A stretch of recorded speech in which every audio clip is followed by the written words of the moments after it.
afternoon sa inyong lahat. Ngayon magluluto po ako ng lunch namin dito. Kapabalik ko lang sa trabaho ko. Magluluto ako. May marin ako dito 600 gram na chicken. Pinagato ko sa linya ng malaki. Meron ako asin, pepper, paprika. At ngayon ibabalik ko ito sa asin, pepper, paprika. At ibabalik ko ito ng mga 15 minutes bago ko ito piprotuhin.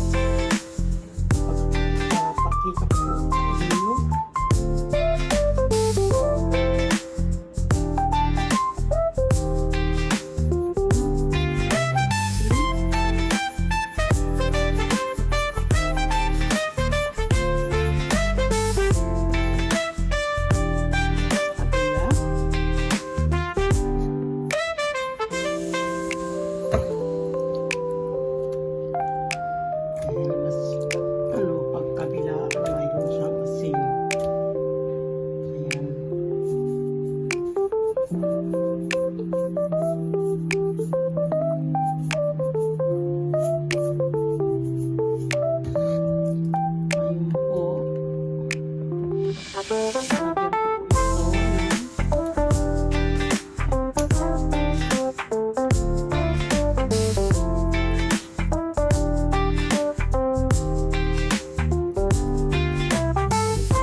Binabad ko nila ang pipili.